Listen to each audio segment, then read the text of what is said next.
I killed you, motherfucker. You crazy? I know the fuck you nigga playing with. I don't play no motherfucking games. I'll fuck you up, motherfucker. Fuck you up. I play no motherfucking games. The final press conference for Gervonta Davis versus Lamont Roach was supposed to be a regular pre-fight event. Face-offs, trash talk, and some last-minute hype building. But what went down was total chaos. The energy in the room shifted the moment Floyd Mayweather stormed in, turning everything into an all-out war. No one expected Floyd to show up, but when he did, things got ugly, fast. Floyd has made it very clear. He does not respect Tank's decision to fight Lamont Roach. The moment the fight was announced, he called it a joke. He publicly trashed the matchup, saying Tank should be fighting Shakur Stevenson, Devin Haney, or even Teofimo Lopez. He thinks Tank is wasting his final years in boxing, fighting someone who isn't on his level. But Floyd's issues with Tank go way deeper than just his opponent choices. Recently, Tank has been taking shots at Floyd's personal life. The drama surrounding Floyd's arrest in Dubai, his legal troubles, and his declining reputation have made him more aggressive than ever. He's been lashing out at anyone who disrespects him. And when Tank started throwing shade, Floyd wasn't having it. So when Floyd stormed into the press conference, he didn't come to just talk. He came to send a message. Floyd made his way toward the stage, completely ignoring Lamont Roach, and went straight at Tank. And then, all hell broke loose. Floyd started yelling at Tank, calling him disrespectful and ungrateful. Tank fired right back, standing up from his chair and stepping toward Floyd. That's when security had to rush in.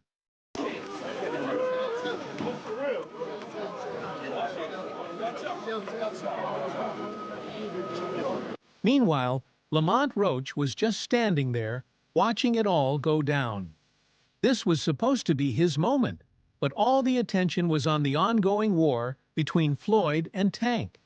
For years, the relationship between Floyd Mayweather and Gervonta Davis has been one of the most toxic in boxing.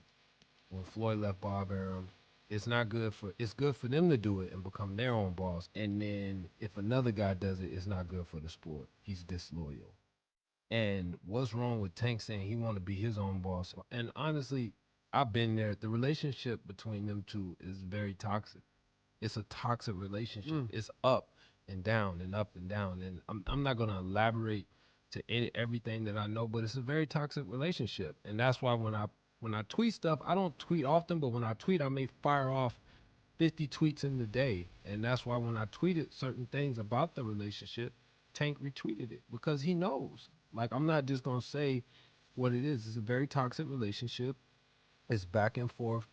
And I think it will serve him best to go and be his own boss. What started as a mentor-protege dynamic quickly turned into a rivalry. Floyd took Tank under his wing, built him into a star, and gave him a platform under Mayweather Promotions. But as soon as Tank realized Floyd was controlling his career too much, he wanted out. Set you off because you was like, I gotta do that. A lot of people don't know that what Floyd do. He said. So you feel like it was a sub, like he was subbing you, like, oh, like he was going at me.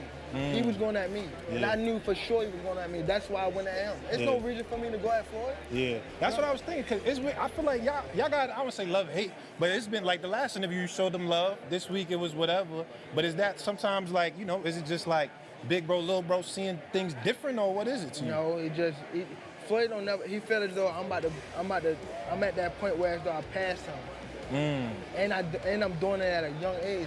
Like when Floyd was 29, you'll see, bro. Yeah. That deal that I'm talking about. Yeah. Oh, that's a part of it. He don't know about that yet. But that's bigger than his deal. Damn. Wow. And I'm just releasing it. It's exclusive. That's exclusive. Bigger than Floyd deal? Yeah. Tank no cap, nigga. That's a lot of bread. You'll see. It's gonna come out. That's when the real drama started.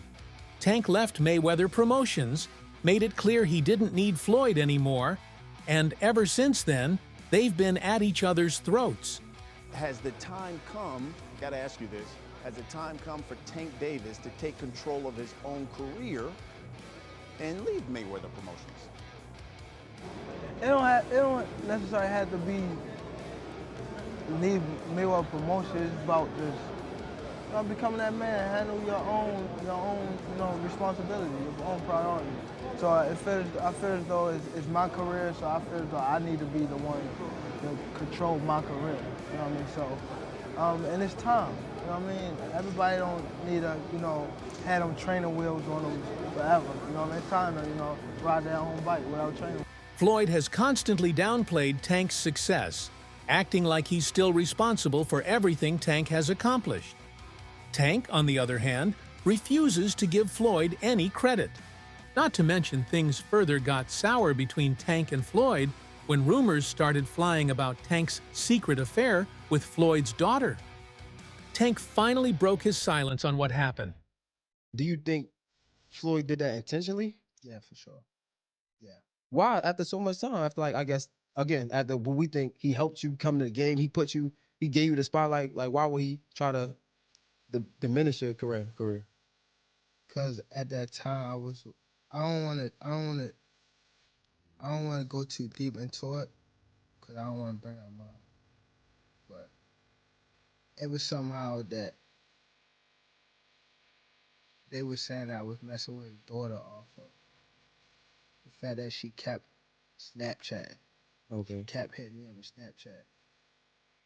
So they sent it to Floyd, and Floyd bugged out. Okay.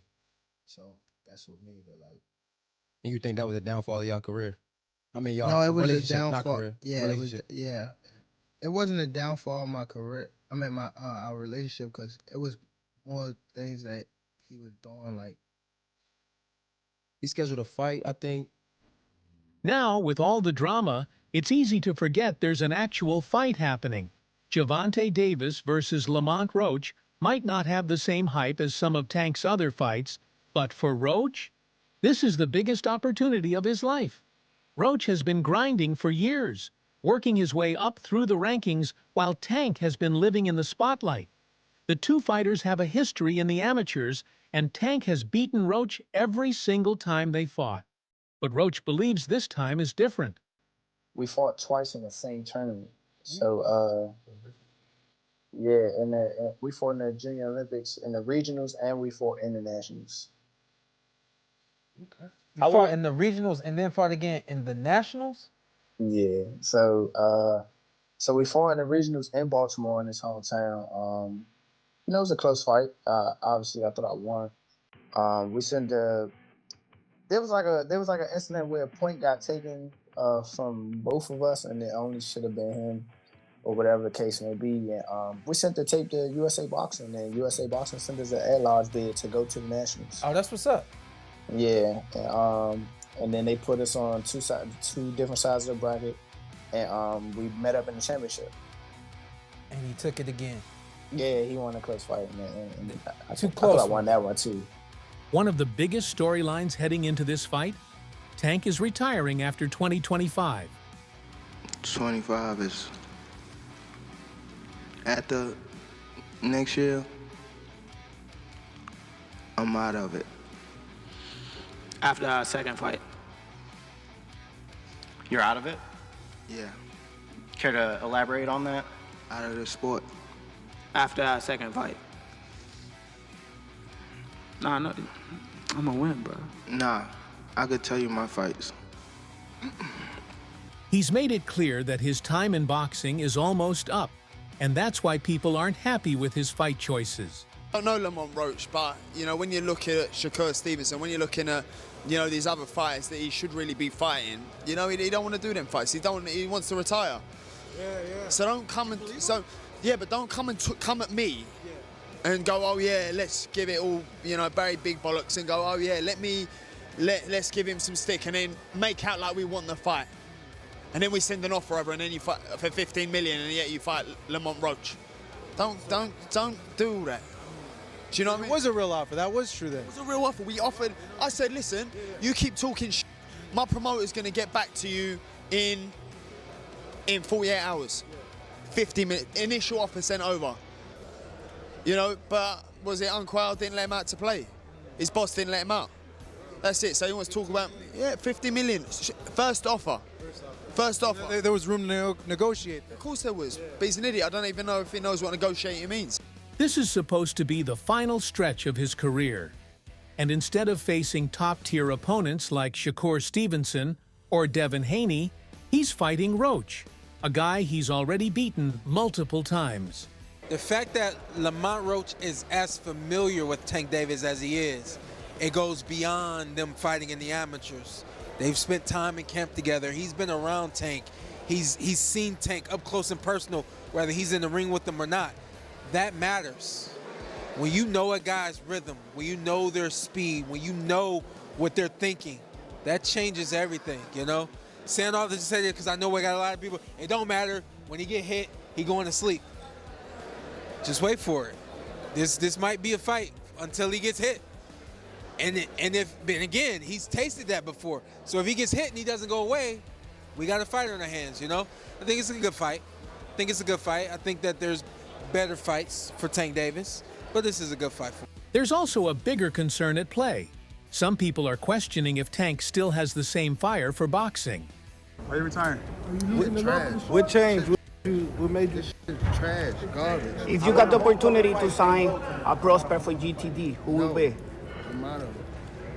Gervonta, something should have happened during this time because when I saw you at the Frank Martin press conference, it looked like you were like talks about retirement was not even discussed at this moment, and now it's something you keep on repeating. Is it just because obviously what you've done through boxing since you were a kid and everything? Where's Calvin Ford? Is Calvin Ford or Leonard Edelby? Usually they're around to. You think you might be gaining love for it though? You never know. Like say you got a swap today. He's called the sport boring, and there are rumors that he's not in the same fighter's mindset anymore. If that's true, it could leave the door open for a huge upset. That's why I don't want to box no more. I want to do therapy, right? But I feel as though if I do therapy, it will lose the fire that I have inside me. I want everything out of me, West, though. I don't never think about fighting again. I don't think about even getting angry, you know what I mean? Because I have two daughters. I'm wanting to be much softer, you know what I mean? Be more humble and things like that. On the other side, Roach is more motivated than ever. Just overall being something that he's not been in the ring with. I'm the total package, and honestly, sometimes I think he doubts himself. But I'm a competitor, and I feel like I'm the best.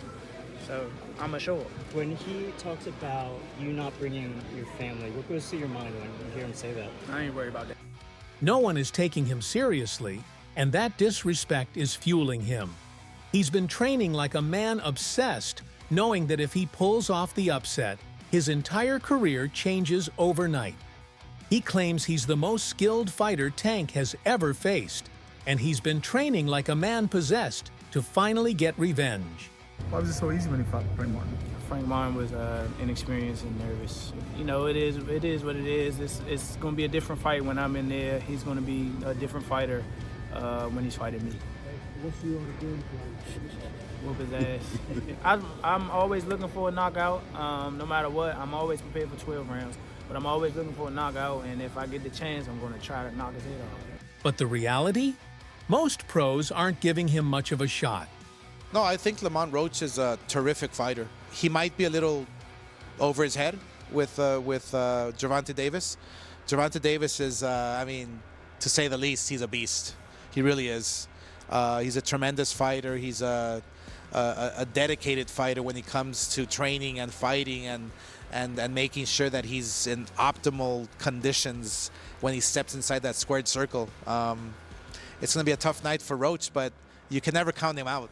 You know, watching him fight up close and personal, he's sneaky good, which means he can catch you at any time. He can land combinations sometimes at will without you even knowing it. You know, he's that sneaky. So, yeah, it's going to be very interesting. But, you know, obviously Gervonta Davis has the experience. He has the knowledge. He has that mean streak in him that will take you out with any punch. Guys like Mike Tyson, Floyd Mayweather, and Oscar De La Hoya have already written him off. They believe Tank is just too powerful, too explosive, and too experienced. But then there's Keyshawn Davis, who's actually giving Roach some credit. He thinks Roach's skills are underrated and that this could be a much tougher fight for Tank than people think. Still, most fans believe history will repeat itself. Tank has already dominated Roach in the past, and many see this fight as a mismatch. Lamont and Tank have history. What can you tell us about their history and how that's going to play into the fight come fight night? They got amateur history. They fought maybe 2 or 3 times. Tank being the winner. They sparred a few times. Tank got the best of the sparring. They just bigger and stronger now, you know? Older. Now, it's some word out there that Lamont say, you know, he got some film that don't make Tank look too good. What could that? How could that affect, you know, the outcome on December 14th? Shit, man. Tank last 4 or 5 opponents all have film like about how they beat him up in sparring. If that's the case, that shit happens. But fight night, we all know the outcome. That's why there's so much criticism surrounding this fight. People wanted Tank to take on a bigger name for one of his last fights. What started as a simple title defense has turned into a full-blown circus. Floyd Mayweather's explosive press conference invasion only added fuel to the fire, making this fight even more personal for Tank. The beef between him and Floyd is still alive, and the tension is at an all-time high. But at the end of the day, this fight will come down to one thing. Can Roach do the impossible, or will Tank prove once again why he's levels above? No matter what happens, one thing is clear. This fight is way more than just another title defense. It's a war between Tank and his critics, Tank and Floyd, and Tank and the expectations surrounding his retirement. So, that's all from today's video. If you enjoyed it, remember to leave a like, subscribe, and ring that bell icon so you never miss our upcoming videos. And don't forget to share your thoughts in the comments section. Stay tuned, and we will catch you in the next video.